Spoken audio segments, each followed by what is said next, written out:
I always knew I loved words when I was young. I remember when I was 14, I won a poetry contest at school. Yeah, I was so proud of myself. I always felt very bright when it comes to words, because I love to read, I love to write, and I love to spell. And I still remember the poem, y'all. Don't laugh. It's called Just Being Real. I'm just being real when I say I am happy of who I am, with the shortest hair and the darkest eyes, with beautiful skin of brown. I'm just being real when I say that race should not be a color, because if we bleed the reddest blood, it's still the same as each other. I'm just being real when I say where there's knowledge, there's always power. With war, crime, and violence every day have us praying at our darkest hours. I'm just being real when I say to every beginning, there's always an end. To every trial or battle we fight, to every loss, there's always a win. I'm just being real. I wrote that when I was 14 years old. I forgot a lot of things I've done. God won't let me forget that poem, y'all. I was so proud of myself. And then to win, I walked around that school on 1,000. 3 months straight. And one of my motivations for writing that, I got bullied really heavily in middle school.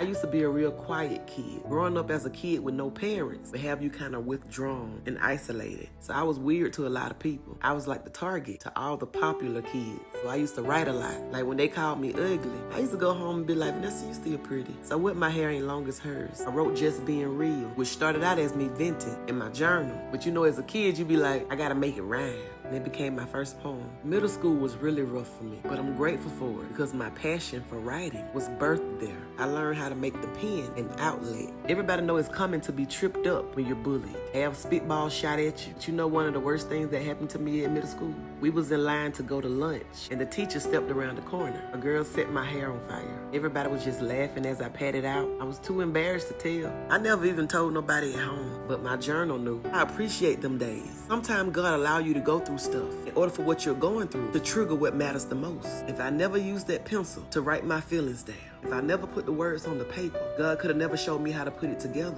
He could have never perfected me in knowing how to articulate them. Not only did God give me a canvas, He gave me the paint, the inspiration, and the motivation. May not be the best to some people, but there's a lot of people in this world, due to the things they've been through, that will never get up out their seat and move unless He set their chair on fire. They'll never stand up and see how far they've grown, or see their potential. Never open up, but always be somewhere hiding, trying to go unnoticed, until you have to allow for a reason for you to be seen.